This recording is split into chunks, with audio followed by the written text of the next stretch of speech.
Okay, so think about this for a second. What connects ancient fire rituals, rivers flowing into the sea, the moon versus the stars, and even a specific way of measuring length? It sounds like a bit of a puzzle, doesn't it? It really does. Yeah. Seems totally random. But believe it or not, there's a teaching we've been looking at where all these different things point towards one really powerful idea. They do indeed. Each one is used as an analogy, you see, to explain this concept of a head, or maybe a chief, a presiding principle. It's about finding the most essential thing in different areas. And that's exactly what we're diving into today. Welcome back to the deep dive. Glad to be diving in. We're digging into this fascinating source. It's a discourse, really, from a Buddhist tradition. And it uses these analogies drawing from, the everyday world, but also deeper spiritual ideas. It's all based around a Pali text called Keniya Anumodana Gatha. Right. And our goal here, our mission for this deep dive, is to really unpack the insights in this teaching. We want to look at these different heads or principles it talks about.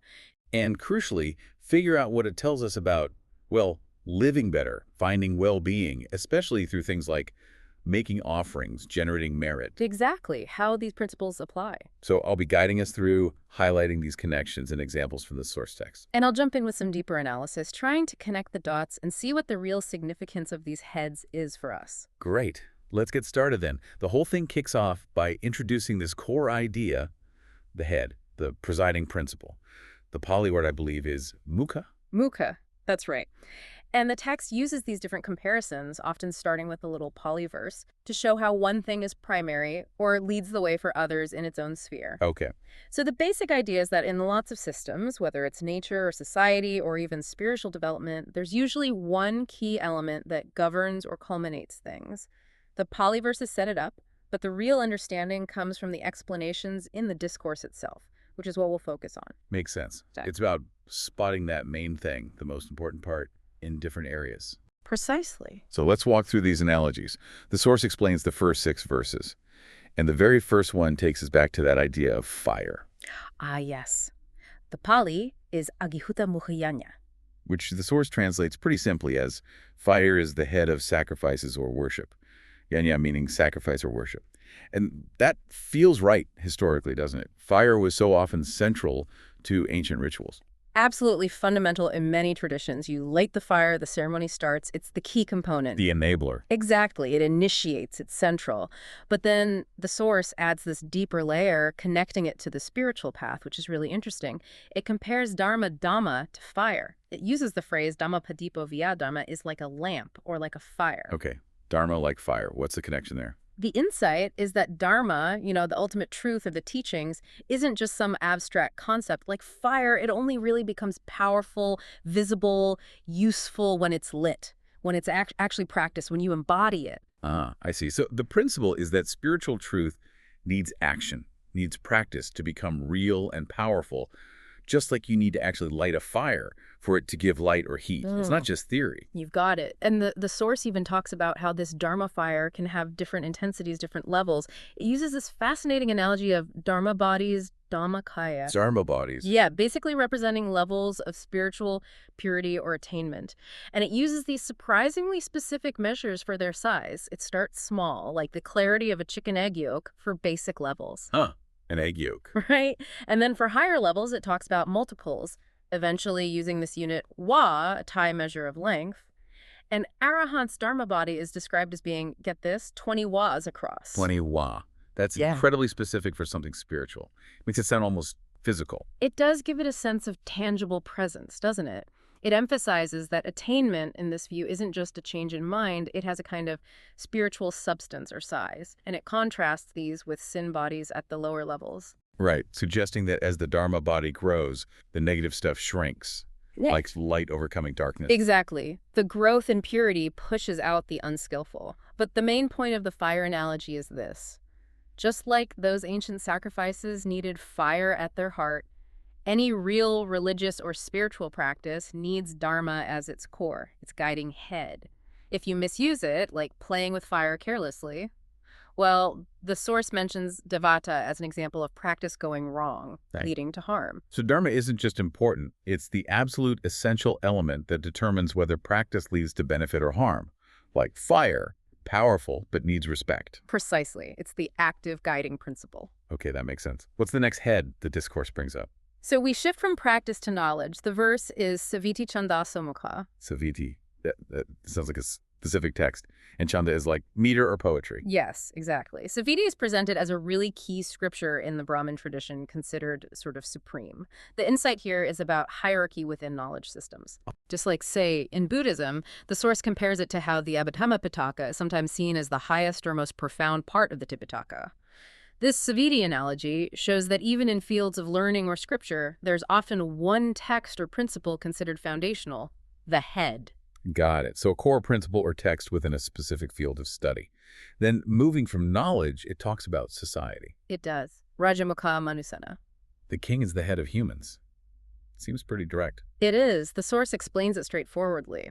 The king is the leader in a country. People owe respect. There are consequences for disobedience. It establishes that idea of worldly authority. A clear hierarchy in the social domain. Right, a structure for governance. Then we zoom back out to nature with Nadina Sagaromukha. The ocean is the head of rivers.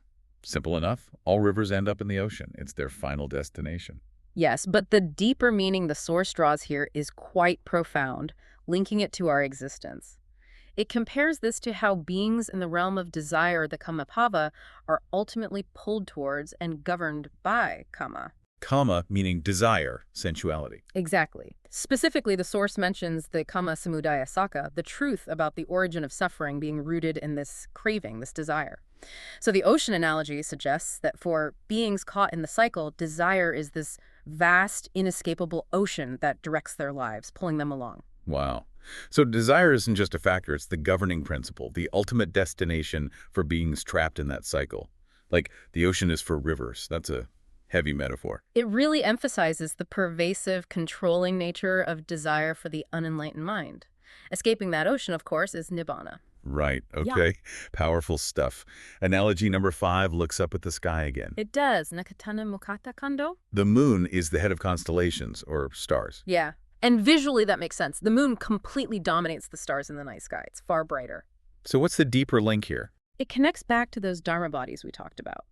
Just as the moon's light makes the stars seem faint, the idea is that larger, brighter dharma bodies representing higher spiritual attainment overcome or diminish the sin bodies, the darkness. Oh. That biggest dharma body, the 20-wall one, is said to illuminate everything, just like the full moon outshines all the stars.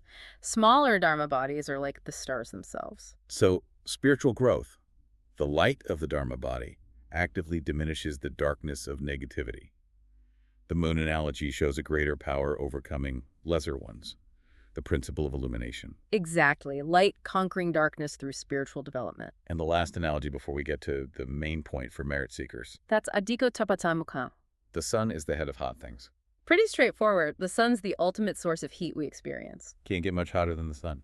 And the source doubles down on that, saying even the cataclysmic fires at the end of world cycles aren't as hot.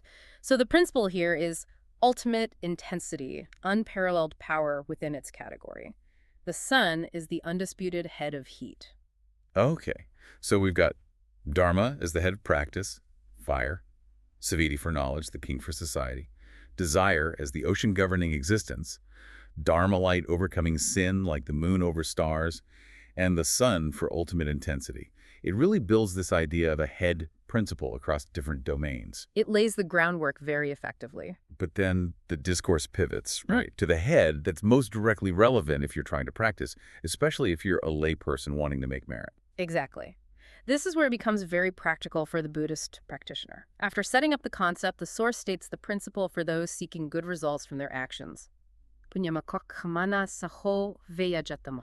Which translates, according to the source, as the brio, the community of monks and nuns, is the head, the presiding principle, for people seeking merit through offerings. Yes.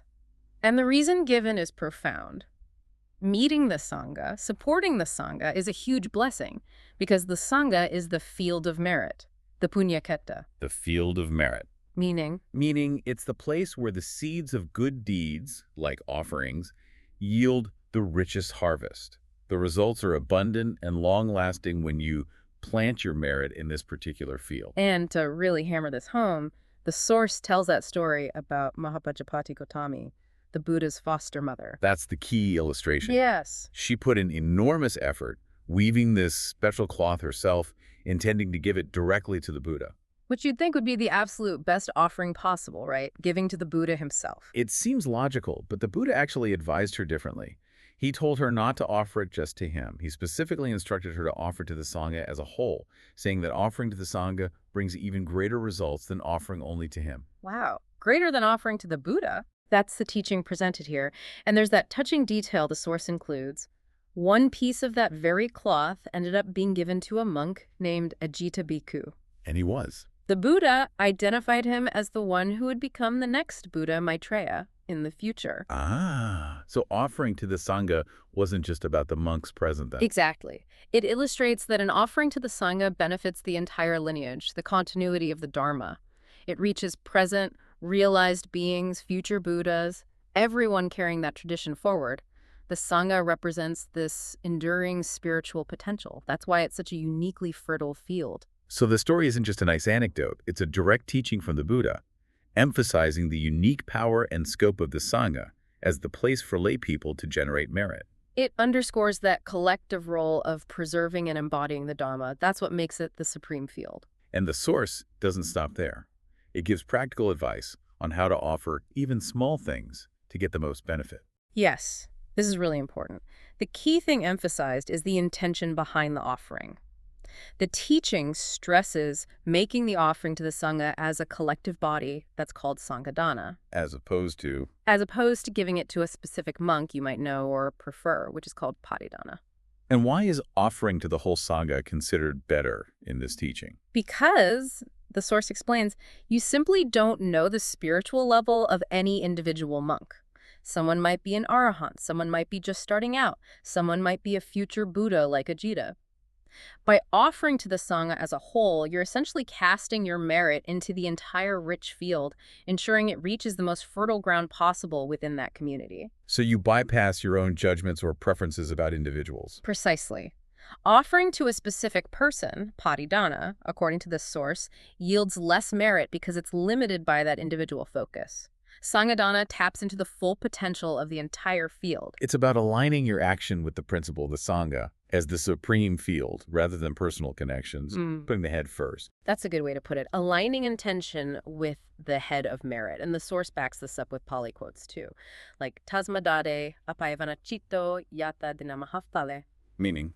Therefore, one with an unhesitating mind should give where the result is great. And where the result is great is clearly pointing to the Sangha. And there was another one about the results lasting. Yes. Puninani paralokasmi patiyahantipana. Merit is the support for beings in the other world. It emphasizes the long-term benefits, the support these actions provide beyond just this life. Right, the enduring impact. Now, there's one more crucial piece that comes in near the end of the source text. Something needed for all this to work properly. Ah, yes, very important. The idea of impartiality. Impartiality. The source uses the term kind of kwampangkangklang, roughly meaning centrality or impartiality. That's the concept. The text argues that for the religion itself to last, and for these offerings to the Sangha to be truly effective, hitting that head of merit properly, everyone involved needs this quality. Monastics need to practice impartially, and crucially, lay people need to offer impartially. Meaning giving without being biased towards yourself or your own friends or group or picking favorite monks. Exactly that. Giving without that personal bias. This centrality, this impartiality is presented as essential. It's about approaching the Sangha, the field of merit, with a pure intention focused on the principle itself, not on personal attachments. It keeps the focus on the most fruitful action, preventing our own likes and dislikes from muddying the waters, so to speak. It ensures you're interacting with the head of merit in the most direct and potent way. Okay. So if we just quickly recap the main heads we've covered in this deep dive. Let's see, we had fire representing Dharma as the head of practice. The Vitti, head of scriptures, showing importance within knowledge. The king, head of humans for worldly authority. The ocean, head of rivers, symbolizing desire, governing the cycle of suffering. The moon, head of stars, showing Dharma's light overcoming sin's darkness. The sun, head of heat, representing ultimate intensity. And finally, and most practically for merit-making, the Sangha as the head for offerings. The supreme field of merit, best approached with impartiality. That's the core message for practitioners. So this journey, looking at everything from fire and oceans to kings and monks, it really gives you, from this specific source, a framework for seeing what's truly central, what the presiding principle is in different areas of life and spiritual practice. It helps identify the most powerful levers, the most effective actions, especially, as you said, in the Buddhist context of making merit. For you, the learner, grasping these heads could be a way to sort of cut through the noise, to see what's fundamental in different situations, whether it's understanding information or systems, or just figuring out where to put your energy for the best results. It's about finding the heart of the matter, isn't it? Identifying that core element and knowing how to engage with it properly. Like the advice on offering to the Sangha. Exactly. Relating correctly to the head. So, to leave you with something to mull over, drawing from what we've discussed, if this teaching identifies the Sangha as the head for merit and stresses that impartiality, that line might what, Quan Kong Thing Long, being in the middle is the key to interacting effectively with that head. Well, what might that principle of being in the middle, of impartiality, mean in other parts of your life? Beyond just making offerings. Yeah. How could approaching other choices, maybe other relationships, with that same kind of unbiased clarity potentially change things? What would that look like? That's definitely something worth reflecting on.